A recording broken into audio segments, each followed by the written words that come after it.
Quais são os critérios que a coordenação precisa analisar no planejamento dos professores?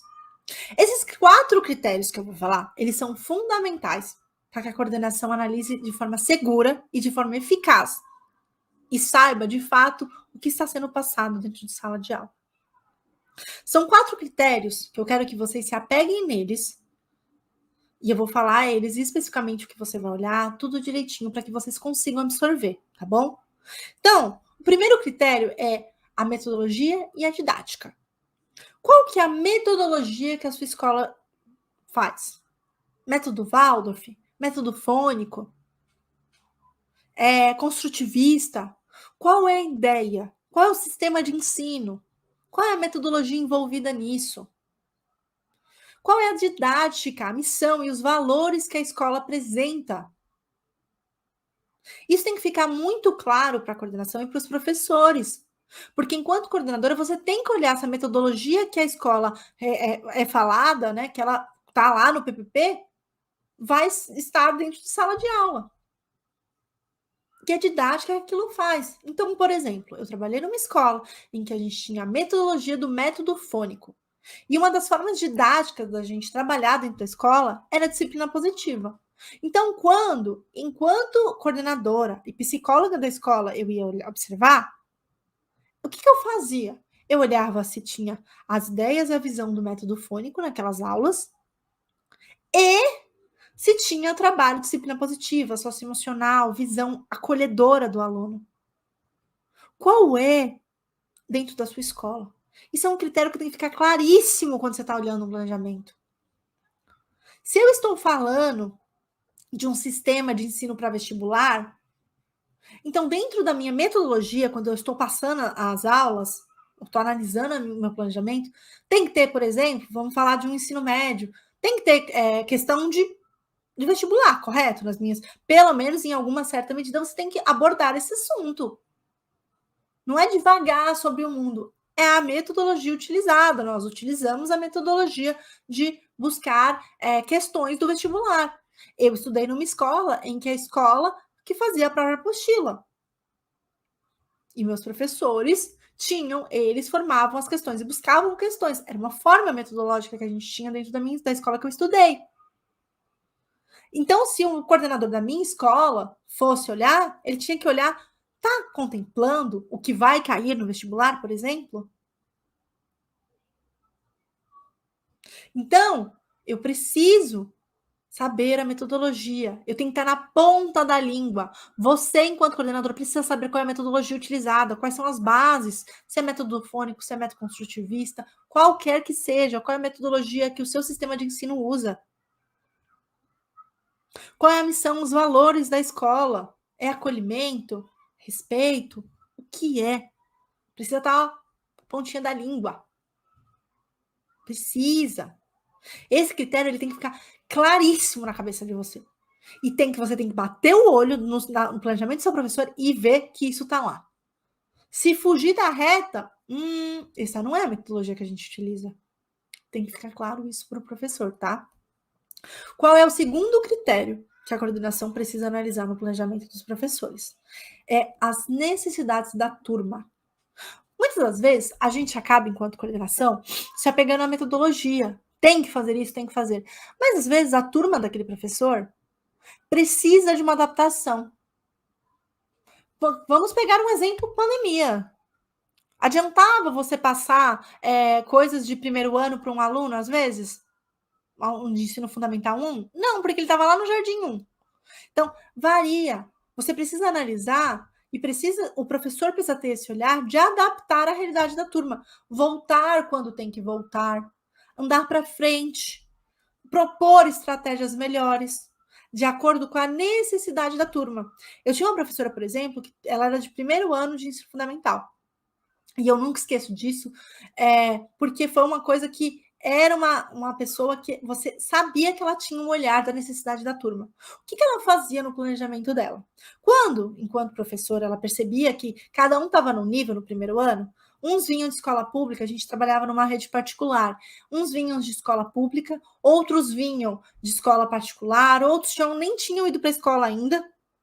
E aí, ela olhava a necessidade da turma e separava os alunos no primeiro mês para analisar, fazer a sondagem, ver. E aí ela ia, passava todas as atividades iguais, mas nas atividades dela, você percebia que ela contemplava todas as dificuldades e necessidades dos alunos em uma atividade ou em duas atividades. E isso tem que ser analisado dentro do planejamento, professor. Contempla as necessidades da turma. Então, às vezes, tem professor que o aluno, professor de matemática, está passando fração, o aluno não sabe nem adição. Tem que voltar.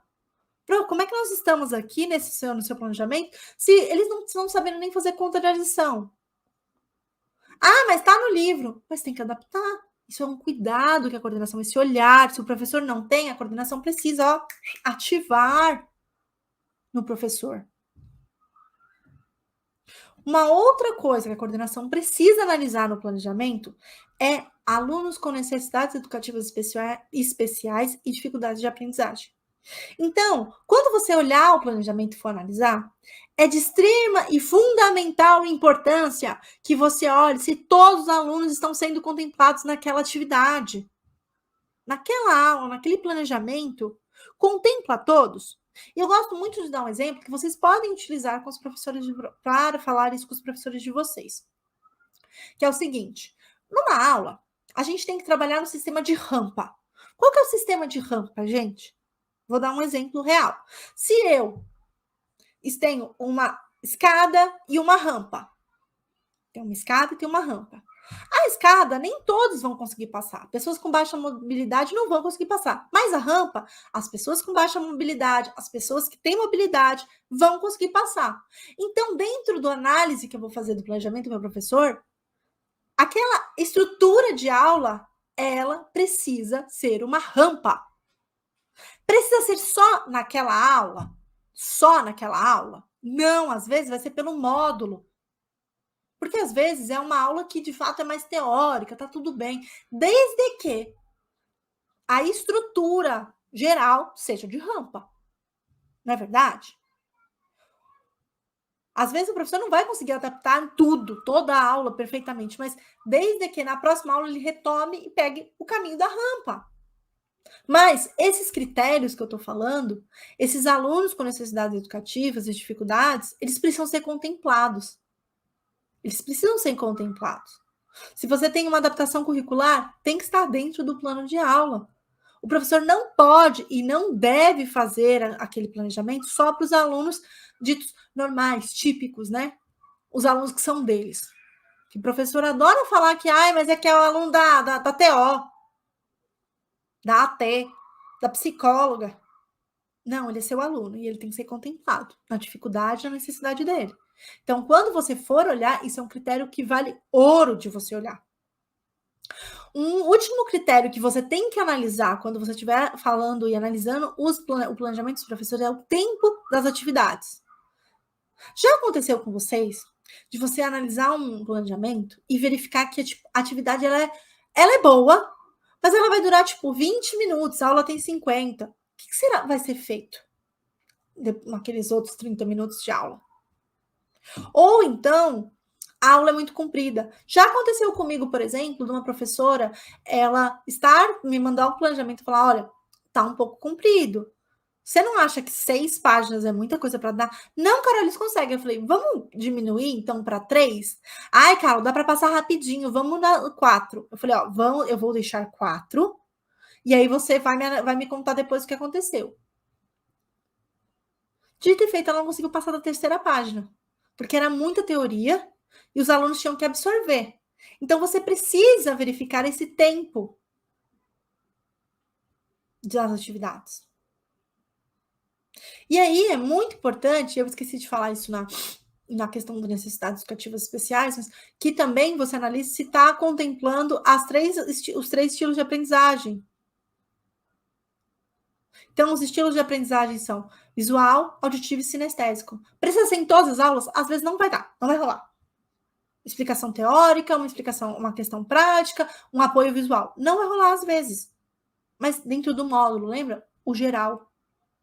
São esses critérios que você tem que ter na sua mente quando você for analisar. Por isso que o modelo do seu relatório, dos seus relatórios que você vai passar para os professores, do planejamento de aula, precisa ser igual, para que você bata o olho e consiga olhar esses critérios. Se cada um tem uma roupagem, você vai ter que ficar caçando onde estão esses critérios lá.